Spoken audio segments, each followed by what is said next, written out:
Welcome to the Gridiron Podcast. Whether you're a returning listener or a new listener, welcome to the first episode of 2025. We're going to get straight into this because there is a lot to talk about, especially with it being playoff football. So, talking about the first game is the Chargers versus the Texans. Now, can we say that Justin Herbert was one of the worst quarterbacks in the playoffs this week? Yeah, I mean, 4 interceptions, it speaks volume for itself. I think that personally, I had the Chargers winning this game. I think they were coming off the regular season on an all-time high, and the Texans were looking like an all-time low because, on the other hand, for them, it was CJ Stroud, who wasn't playing the greatest football for like the last couple weeks, but he managed to turn it around in this game. He actually played I'd say very well, especially without Stefan Diggs, Tank Dell. So the offense was able to click. Obviously, 4 turnovers will give you plenty of opportunities. Yeah, and even their run game, J.K. Dobbins with 9 rushes for 26 yards. He was pretty much non-existent in the entire game. And that kind of put into their downfall as well. But I got a question for you. Can the Texans make a deep playoff run without Tank Dell and Stephon Diggs? See, I think it's going to be very hard going into Kansas City next week, but I'm not going to say it's impossible. I'm not going to shut down, this is an automatic win for the Chiefs. I do think there is a slight chance if the Texans can play the way they did, CJ Stroud especially, Joe Mixon, they can beat the Chiefs. That I think they can do it. However, I do think it's unlikely. I do think the Chiefs defense is playing very well, but it's the Chiefs offense. That's the question mark for them. So I'll turn it back over to you because I personally think the Chiefs will win, but I will not be surprised if the Texans do pull off the upset. Yeah, I totally agree with you because we've been talking about this is not the same Chiefs team that we saw last year. Not able to put up 30 plus points in a single game this year. It's going to be very interesting to see. Obviously, in Arrowhead, so Kansas City has that home field advantage, and Arrowhead is not an easy place to play. So it'd be definitely interesting to see how Houston, CJ Stroud, you mentioned Joe Mixon, and that Texans defense show up against Kansas City. Yeah, absolutely. I think staying into the AFC, the next game was the Steelers versus the Ravens. Now, the last game was a surprise, but this game to me, I think a lot of us, you and I both called it in the last episode. Mhm. Will the Steelers be a one and done team? We got the answer. The answer is yes. But for me, it's more so about why the Steelers cannot start off fast, why they cannot get going in these games, playoff games, especially, a lot faster. In their last 5 games in the playoffs, they've been down 2 to 3 possessions right away, and in this game against the Ravens, they were down 21-0 at half. Yeah, it's just I think their offense has been struggling. Russell Wilson does not seem to be the quarterback of the future for Pittsburgh. And you got to look at George Pickens. I mean, this guy, beginning of the season, he was looking really good. Towards the tail end, I think he got too much into his head and it made him struggle. And he struggled big time in this game against the Ravens. Obviously, the Ravens defense has been showing out lately. Earlier this season, we were kind of talking about it's not the same Ravens defense as last year, but I think you got to look at Russell Wilson and Najee Harris trying to be a Jameer Gibbs type of running back, and he's not that. Yeah, I think we also gotta give credit where credit is due. Lamar Jackson had a great game. Derrick Henry had a great game too. 2 touchdowns, including a 44-yard run. He just absolutely bulldozed that Steelers defense. I mean, I think the Steelers are still pieces away from really being contenders, but the real question is, Nick, Now that this is kind of warming up, do you think the Steelers should move on from Mike Tomlin? Yes. I think because, yes, you can have a positive record for multiple years, right? But when it comes down to it, it's what matters is what you do in the playoffs. And the Steelers have been non existent in the playoffs. They've made it every year, they've just been non existent. And in a division where it's basically run by the Ravens, you can have a positive record. But 9 times out of 10, you're going to be running into the Ravens in the playoffs. And if you can't beat them, just like you didn't do in the regular season, the coaching job kind of starts to come into question. And what the Steelers do is up to them.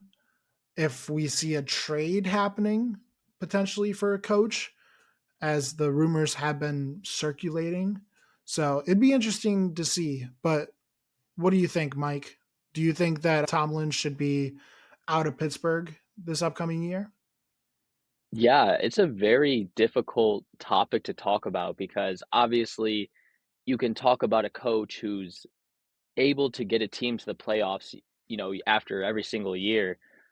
But obviously, at some point, it's like this is becoming stale. We know we're going to go to the playoffs first round and lose. So, how does Mike Tomlin respond? Let's just say he keeps his job for next year. How will he go into the playoffs? Hypothetically, if they make it, how will he be able to get this team to start fast? How will he get the offense clicking? Obviously, the quarterback position is still up for grabs, but it's about what can he do in the first half to get this team going? Because I bet Steelers fans are tired of seeing it going down 21 nothing, 28-7, 21-7. It's just abysmal and you give yourself no chance in these games to come back and win. To answer the question though, Nick, I do not think the Pittsburgh Steelers will move on from Mike Tomlin. I think they'll give it one more year, if that. So I think Mike Tomlin's here to stay, but we'll see what they do next year. Okay. And the next game, keeping it in the AFC, we have the Broncos who traveled to Highmark Stadium in Buffalo to take on the Bills. The Bills took care of business this game. They were lights out. Obviously, Broncos come out swinging on the first drive with that touchdown, but then it was pretty much all Buffalo. Josh Allen looked like the front runner for MVP. Obviously, we'll see that matchup coming up this next week when Ravens take on the Bills. But at the same time, you got to think Denver is in a place where nobody expected them to be in this position at the beginning of the year. And Bo Nix, he looked promising. Yeah, I mean, if you're a Denver Bronco fan, you're not mad at this loss. At least I hope you aren't, because as we said, none of us predicted the Broncos to be in the playoffs, and Bo Nix was a big question mark. Nobody really expected him to have the year that he did. I mean, if you're a Broncos fan, you lost to the Bills, who are a contending Super Bowl team. So I don't think you should be upset. I know it was a blowout, 31-7. You kept it close in the first half. It was 10-7, but you're in a good spot to build on, and you have a quarterback. That's the biggest thing. Was Bo Nix gonna be an answer? And I'm not gonna say after 1 year, yes, but you can surely say that this guy has some skills and some NFL he's NFL material. Right. So, if you're a Broncos fan, you should be happy about this. You had a great season. You have places to build on. So just go into the draft and pick up a receiver or a defensive player because that defense, it is pretty underrated. Yeah. And I want to pose this question to you because we kind of touched on it a little bit when describing this game. Do we think the Broncos will be back next year in the playoffs? This is a tough question. I think we obviously a team like the Bengals is right outside of the playoffs. If the couple games that early on didn't happen, like the Patriots week 1 loss, we would be talking about the Cincinnati Bengals right now, but I don't think the Broncos will be back next year. I think that they will be close. They will be like the Bengals situation where they drop a game or 2 and another team sneaks in because of it. That's just my opinion, that's my prediction. So, I do think the Broncos will be competitive, though. I don't think they'll be a team that's overlooked or, not gonna be taken serious because they are a serious football team, and they have Sean Payton. Yeah, I think one key part of that is they do have Sean Payton, who has proven time and time again that he could be a really good coach in this league. Obviously, led the Saints to a Super Bowl and has really turned around this Broncos franchise. But I'd have to agree with you. I think realistically, we talk about that week 1 matchup between the Bengals and the Patriots, where the Patriots just came out of nowhere and won. I think realistically, it will be the Bengals next year making the playoffs, especially with the AFC West being so competitive. I think that it's going to be really down to the wire between the Chargers, the Broncos, and the Bengals can even slip in there, even though they're not part of the division. But I think we're talking about a whole different situation next year. I agree that they are going to be competitive. Bo Nix is that quarterback for the future of the Broncos, but it'd be interesting to see what they do in this upcoming draft and what they do in free agency because based on the looks of it, we know what they need to work on, but it depends on if they actually do that. Yeah, so turning it over, we have the NFC now. We have my Green Bay Packers versus the Philadelphia Eagles. I mean, it's a shame what happened. I will say that it was a tough game. The Mhm. Packers yet again shot themselves in the foot. Turnovers, especially on the first play. Keyshawn Nixon on the punt return fumbled. Uh, there was controversial takes on that, but apparently he didn't maintain possession, the ball was still moving apparently, so whatever. The Packers turned over the ball though, including Jordan Love's 3 interceptions. Was not a pretty game for Jordan Love. The Packers offense alone getting banged up, a lot of injuries. The Eagles were a tough team, and I'll keep saying this, the Green Bay Packers will be back next year, and I mean, yeah, they'll be back next year, and they're in a good spot for being the 2nd youngest team in the league right now.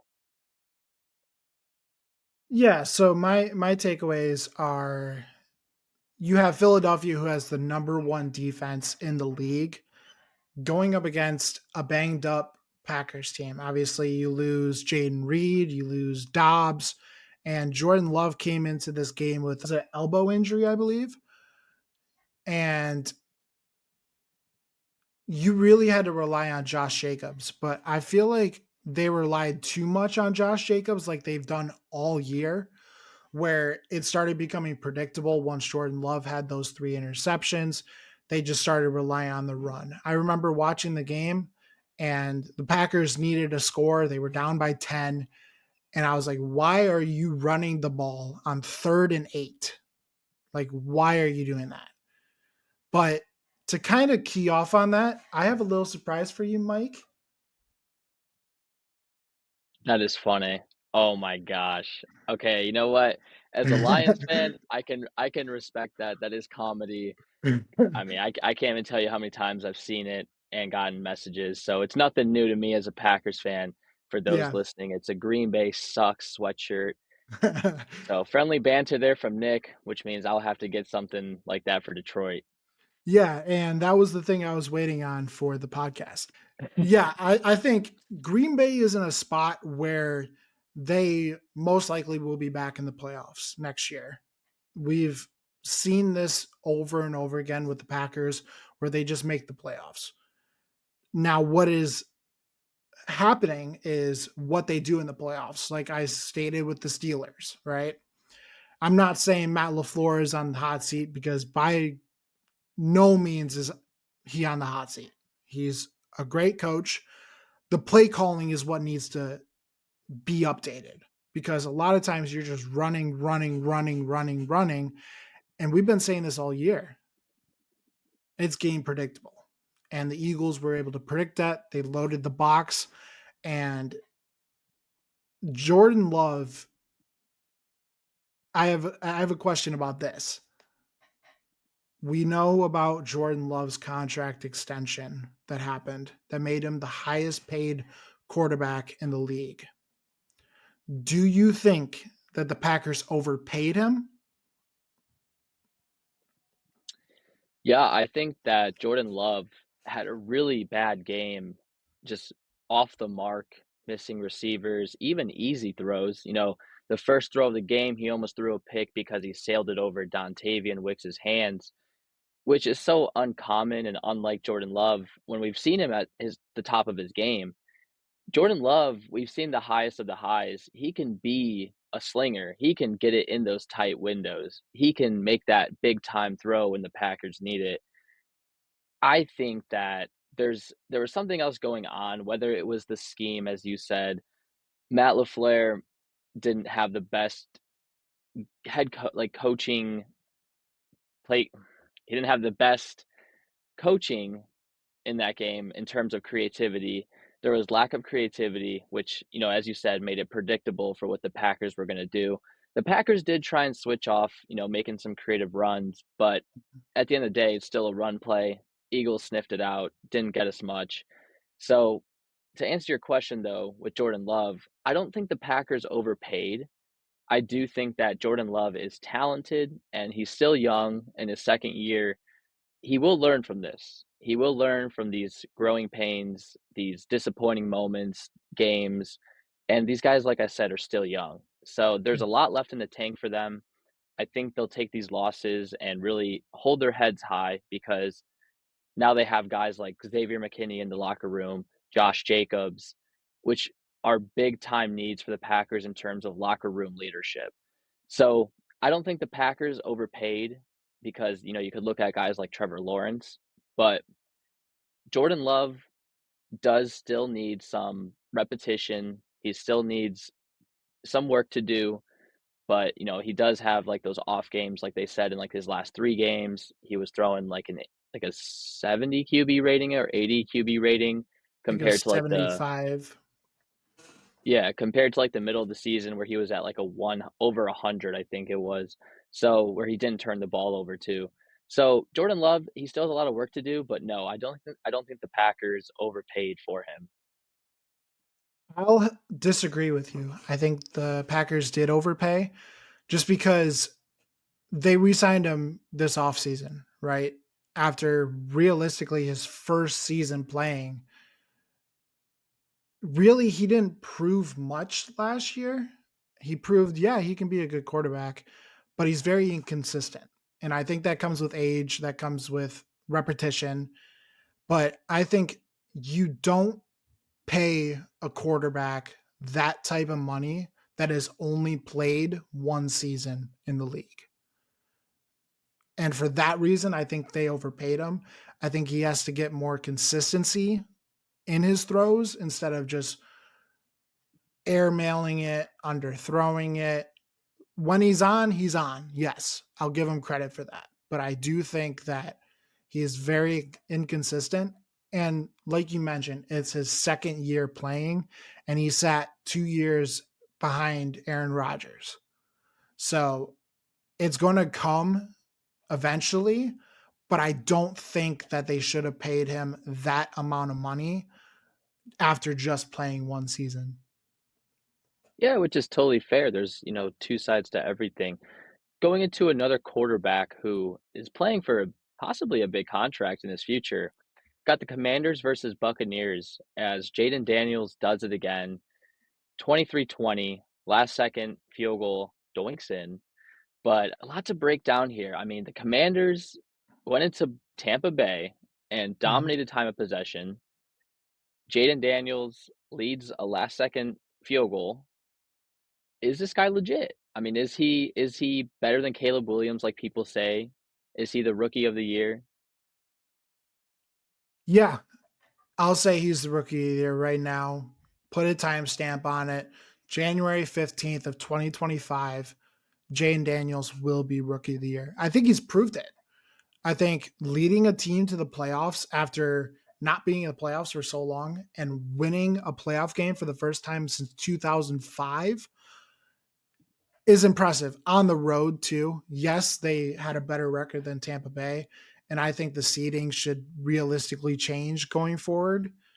We'll talk about a team that really shouldn't have been in the seed they were in coming up, but I think Jaden Daniels solidified himself as the rookie of the year in this game. He's been the leading rusher for Washington all season, and he did it again. He was able to make plays out of nothing. And I feel like the Washington's defense kind of was iffy. Obviously, Evans beat Lattimore in this episode of Evans versus Lattimore.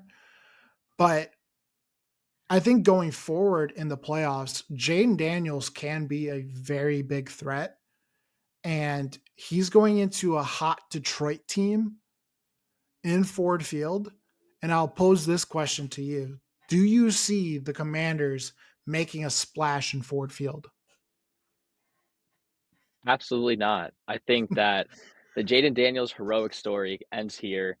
I think the Lions' environment right now is way too overwhelming. The fans are crazy. It's gonna be loud. I'd be surprised if Jaden Daniels can even hear or if the players can hear Jaden Daniels when he's calling an audible or even the play call. I mean, it's gonna be crazy.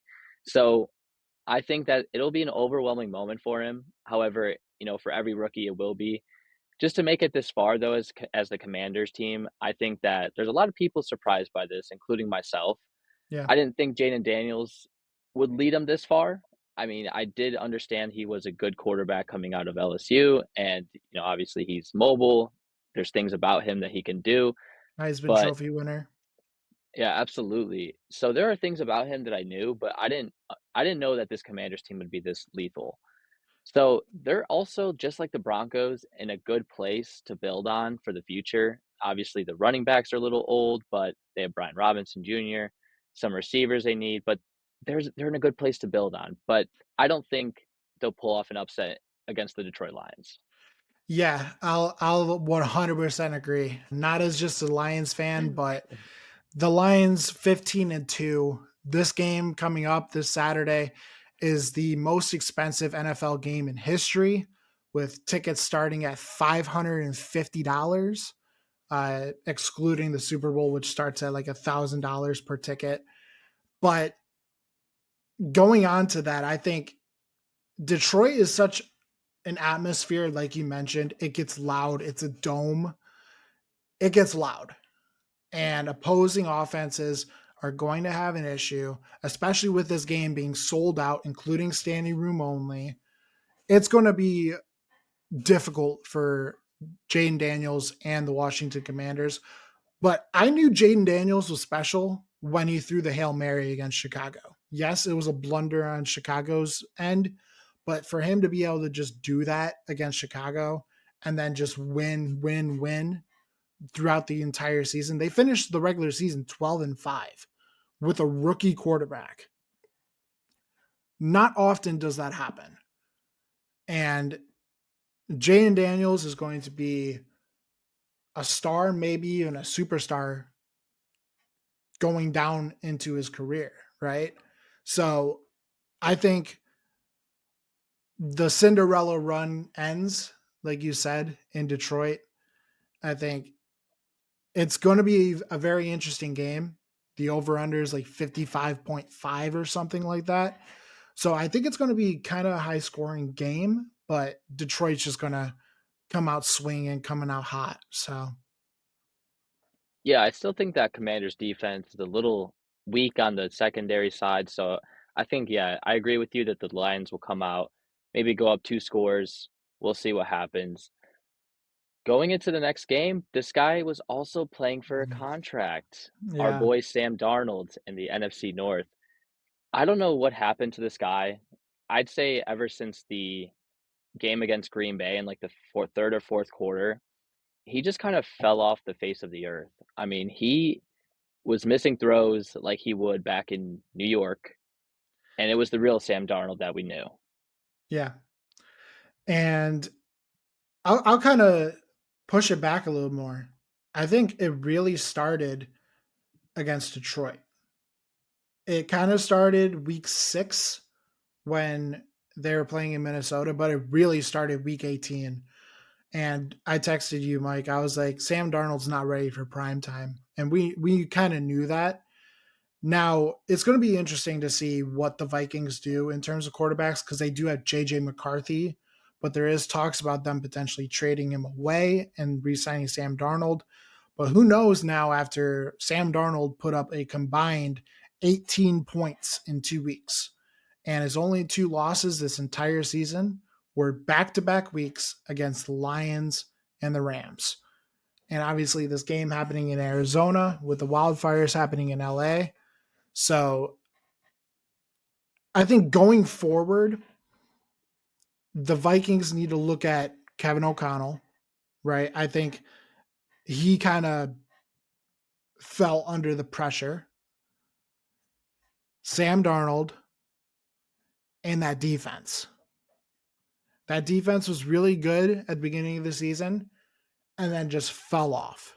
I think we talk about the Green really question, was this a fluke of a season? Because you bow out in the wild card. And Mike, do you think that this season for the Vikings, obviously 14-3 in the regular season, being the 5 seed and losing in the wild card to the Rams, do you think that season is a fluke? I think if I were to be a Minnesota Vikings fan, I think I really would look at this season as a fluke because you go back, we're going to be talking in like 2050, for instance, and, somebody will bring up, well, what about the 2024 Vikings, right? We brought in Sam Darnold. This guy, nobody really believed in him besides the Vikings, and he just had a one off year, which was insane. Mm-hmm. So I do think that this was a fluky year because I think Sam Darnold finally showed us who Sam Darnold really is again. Now, that doesn't mean Sam Darnold didn't get better or he can't have a higher ceiling than before. However, the guy just blundered himself out of a big deal, a big contract. Right. So he's looking at like another 1 or 2 years for maybe 30, $40 million. But you have to ask yourself if you're a team, there's just a lot of risk with him. So it'll be interesting, as you said, about what the Vikings do going forward with JJ McCarthy, or do they sign Sam Darnold again? However, I do want to give credit where credit's due on the other side of the football to the LA Rams. Sean McVay and Matthew Stafford are just never a duo you can count out of a game, Right. as you would know from being a Lions fan. Yeah. So the Rams actually sacked Sam Darnold 9 times, which is unbelievable because if you watch the Green Bay game, this offensive line was giving Sam Darnold 7 seconds to throw a football. Same with So Detroit. the Rams dialed up something really good that worked against the Vikings. They got home to Sam Darnold. I'm sure Sam Darnold also holding the football too long, but they won this game 27-9, and they were down possession with 5 minutes left, or not 5 minutes left, 5 minutes. So they Yeah. also got two turnovers with a Sam Darnold pick and a fumble. So it was a very fluky season, I will say. Yeah. And speaking of fumbles, there was obviously that controversial call with Stafford where they call it an incomplete pass, where Cashman recovered the fumble, which was originally called, and returned it for a touchdown. Now, going forward for the Vikings, and even let's talk about the Rams too. The Vikings, in terms of seeding, right? 14 wins being a 5 seed. We saw it on St. Brown podcast where they were talking about we think that the seeding should be different. Do you agree that the seeding should be different going forward, where the better record has the home field advantage? Yeah, I think that after this year, it was kind of crazy to see the Vikings and the Packers both sitting at the 5 and 6 seed. just because if you Five and win the seven, division, right? 5 and 7, excuse me, yes. But they were yeah, fighting 5, 6, and 7 seed they were fighting for, but just because you win your division, yes, I understand winning your division is big, but like the Buccaneers, right? They had the Panthers and the Saints And the who Falcons. right, I mean, the Falcons were competitive, Yeah. the Panthers and Saints not so much. So if you're in a division like that, it's like it's not very rewarding for, the number 1 team to get home field advantage. But then you have a team or a division like the North, where you have 3 teams fighting for first place. I mean, that's crazy. So, I think the playoff bracket should be changed to record over seeding. Yeah. And do you think that the division winners should automatically be in the playoffs? This is a question I haven't thought about, to be honest. Wow. I think if I'm going off my previous answer of records, I think I should go off records, then obviously come down to head-to-heads and all those stats that, gets nitty-gritty. So I do think that just because you win your division, I don't think you should necessarily be in the playoffs because, let's just say perhaps like the Buccaneers, Hmm. they take a spot away from somebody else who has a better record, or, like the Broncos on the other side. They lost their last game to prevent the Bengals from coming in. So it's kind of like that shouldn't guarantee them a playoff spot. So Okay. I agree. But thank you guys for listening to another week of the Gridiron Podcast. If you are a fan of the NFL and enjoy content covering football, then you should consider hitting that subscribe button because we are here every Thursday on YouTube, Spotify, Amazon Music, and Apple Podcast. We'll see you guys next week.